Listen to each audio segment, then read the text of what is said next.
It is down to the wire. We are less than 24 hours away from former special counsel Robert Mueller's testimony before Congress. He will be making an opening statement in front of the House Judiciary and Intelligence Committees tomorrow morning, and the Justice Department is now warning Mueller his testimony must not go beyond his report or his public statement. His spokesman said Mueller will stand by the comment he made back in May to focus the commitment he made back in May to focus only on the report. Any testimony from this office would not go beyond our report. It contains our findings and analysis and the reasons for the decisions we made. We chose those words carefully, and the work speaks for itself. And the report is my testimony. I would not provide information beyond that which is already public in any appearance before Congress. And just moments ago, President Trump blasted the Mueller probe at the Turning Point USA Teen Student Action Summit. No collusion, no obstruction. Oh, that's not good enough. Let's go more. $40 million. Interview 500 people. They got nothing. I could find something. I could take anybody in this audience. Give me $40 million. Give me unlimited FBI. Unlimited interviews. Unlimited. They interviewed 500 people. Listen to this. 2,500 subpoenas. They did everything. Their collusion, no collusion. They have no collusion. Bravo to those teens in the audience. I assure you, at age 16, I was not talking about an unlimited FBI budget or subpoenas. Good on those teens. All right, joining me now, Ken Dilanian, NBC News national security and intelligence reporter, defense attorney Danny Savalas, and Annie Carney, White House correspondent for the New York Times. Annie, here's a bad number for Democrats. Polls show that as few as 10% of Americans have read any part of the Mueller report. Is the goal for Democrats here to simply get the contents of that report out there in the open to the American people? That is part of it. And first of all, they've done a very good job of lowering expectations for what we'll hear from Mueller tomorrow. They know he is a reluctant witness. They know he's boring and is not going to be a fireworks like the Michael Cohen hearing or the James Comey hearing. This is going to be a state affair. But what they're saying to me today is that, you know, most people haven't read the Mueller report. This is a way to walk people through it, to get it back in the ether, to counter the narrative that Trump and Bill Barr, the Attorney General, have successfully set that there was nothing here to see. So even if that means asking Robert Mueller yes or no questions that will help him outline what was in the report, for instance, did you find that the president directed his White House counsel to fire the special counsel? Robert Mueller could answer in the affirmative to that. They will kind of bring, as you said, bring this thing to life and remind voters on the margins that there is actually a lot of stuff in the report. But Ken, let's underscore just how reluctant Robert Mueller is. Yeah. When he made that statement a couple months ago, he said, "This is the last I have to say about it.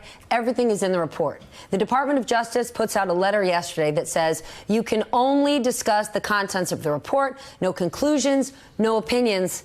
And they didn't put that upon him. Robert Mueller requested the guidelines. So as Annie is saying, Democrats have lowered their expectations. Have they really lowered them enough? He's not just a reluctant star of the movie. He doesn't want to be in it. Yeah, to extend the metaphor, Robert Mueller is no Robert De Niro, who played him so wonderfully on Saturday Night Live, and that's the risk. I mean, honestly, Democrats. No one is. Like that. Yeah, that's fair enough. Come on now. Fair enough. But I mean, he's 74 years old. He's not even necessarily the Robert Mueller who led the FBI after 9/11, as we saw during that news conference. And it's a real risk. I mean, for Democrats, because you're right. Everybody's harping on these DOJ restrictions today, some of which are unenforceable, frankly. But the point is that Robert Mueller has already said he's going to abide by them. He's promised that. His spokesman said we're going to enter the report into the record, and that's our statement for the record, and we're not going to go beyond the report. And that could be a real problem for Democrats, although they hope to overcome it by getting him to get into the meat of what they consider to be criminal obstruction of justice, and getting him to detail that for an American public that largely is unaware of these facts. But he's a rules guy. He has never been a politician. At age 74, he doesn't want to become one. And this event tomorrow is hyper-partisan. Now, Jerry Nadler has said that Mueller doesn't have to adhere to the Department of Justice request or guidelines. Look at what he said. I think it's incredibly arrogant of the department to try to instruct him as to what to say. You don't think they have any authority to instruct him in that way? Must he comply with that letter? No, he must. No, he does not have to comply with that letter. He doesn't work for them, and that letter asks things that are beyond the power of the agency to ask, even if he still worked for them.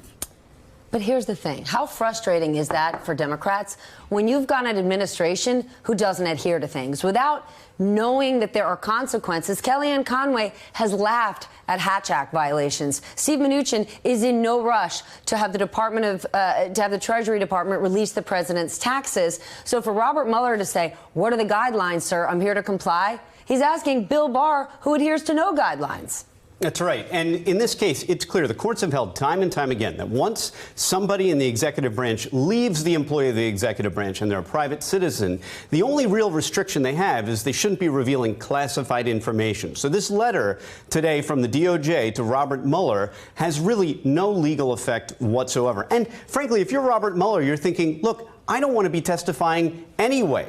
The last thing I want is for the DOJ to send me a letter threatening me subtly to not stray beyond the boundaries when I don't want to be testifying even within the boundaries to begin with. I want my testimony, if I'm Robert Mueller, to be, hey, it's in this little book that came out called the Mueller Report. You can pick it up anywhere. And I've told you as much that I'm going to essentially read from it like an audiobook if you call me to testify. That's what he's going to be looking to do tomorrow. Annie, we know that both Republicans and Democrats have practiced, they've rehearsed for the big event tomorrow. Realistically, especially since Democrats have lowered their expectations, what are they going to try to get at beyond getting him to present the report? Because people kind of have their views set in stone. What do they most want him to articulate? Well, they're holding mock sessions today. They have someone playing Mueller. That's a big secret that I wonder who I it couldn't get is. anyone to tell me yet. That would be a good scoop for somebody. They're holding mock sessions. They're trying to figure out how, and they're very aware that this is like a stone in front of them that doesn't want to give them what they want.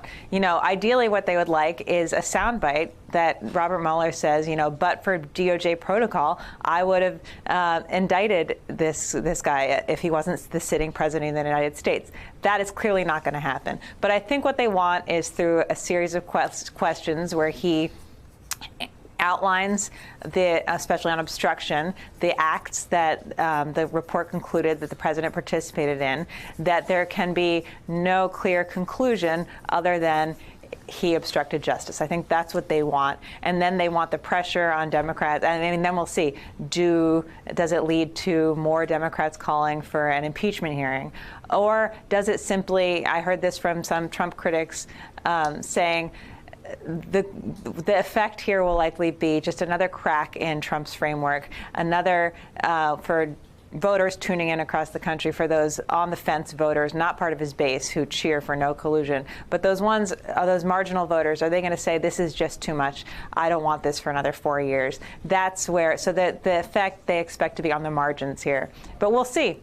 It could also go the other way, and the White House's strategy has been to downplay this. Trump says it's another bite at the apple. Kellyanne Conway was out there messaging yesterday that, you know, Congress thinks you're too stupid to read the report yourself. There's nothing to see here. And if Mueller stonewalls them, this is really their last big moment. And it could be the case that the White House comes out and says, now we're finally done with this. So we'll see. Is this an opportunity, or will Republicans take this moment to go after Robert Mueller, who does, for the most part, have a pretty spotless record? But are they going to quickly pivot to FBI misconduct, Strzok, Lisa Page, Jim Comey? So the reporting is that they are trying to be restrained because they know it's a huge risk for them. But there are some firebrands on those committees that will not be able to help themselves. For months, President Trump and his allies in those committees have been impugning the integrity of the FBI, accusing the FBI of committing misconduct, and accusing Mueller of running a biased, unethical investigation and saying his staff consisted of mostly of Democrats who contributed to Hillary Clinton's campaign. If they Much like the president contributed to Hillary Clinton's campaign, Jared Kushner and Ivanka Trump, all who contributed to Hillary Clinton's campaign. But look, I think this is a real risk for Republicans because this is where we could see some fireworks. Robert Mueller, when you watch his past appearances in Congress, when he gets his back up is when he feels like the FBI is under attack. That's his institution. He built that place up after 9/11 and saved it from being split into two agencies. If they go after the FBI, if they go after the integrity of his staff, then I think we will see Robert Mueller rise up and we'll see some fireworks. All right. Republicans should play risk-free defense. That means run out the clock, maybe even grandstand a little. Run out the clock is President Trump's jam. That is their thing. And, well, that is, maybe they'll take it from his playbook. But that is, if they're smart, that's what they'll do. Maybe they'll attack the genesis of the investigation, the Strzok involvement, the Lisa Page and the Carter Page FISA warrants. Those are avenues they could explore. But if they're smart, they'll stay disciplined. They'll just run out the clock on this one. Because in a sense, Mueller is, and I'm using huge air quotes, a friendly witness. All right, before we go, you mentioned the FBI. Christopher Wray, who's the current head of the FBI, appointed by the president, was actually testifying today. I want to share what he said. Are the Russians still trying to interfere in our election system? The Russians are absolutely intent on trying to interfere with our elections through, Is it fair to say that foreign influence. Everything we've done against Russia has not deterred them enough? All the sanctions, all the talk, they're still at it. Well, my view is until they stop, they haven't been deterred enough. I don't know, Annie, call me a naive optimist, but is there any way that Robert Mueller presents whatever evidence he does tomorrow? And let's remind our audience, it's the first paragraph where he writes, sweeping and systematic influence from a foreign government. Is there any chance that both parties come together and stop talking about the president and say, what are we going to do about interference? What are we going to do about Russia, and actually do something? I mean, that's the huge overarching problem here. That is why why we started this inquiry in the first place, to look into Russian interference in the 2016 election. But at this point, I don't think that is the focus of tomorrow. I think this is about grilling him on Trump's actions, and that's where both parties are going to be focused. So right there, Annie did say, you know what, Stephanie, you're just naive. Hey, MSNBC fans, thanks for checking out our YouTube channel. Subscribe by clicking on that button down there and click on any of the videos here to watch the latest interviews and highlights. You can get more MSNBC for free every day with our newsletters. Just visit msnbc.com/newsletters to sign up now.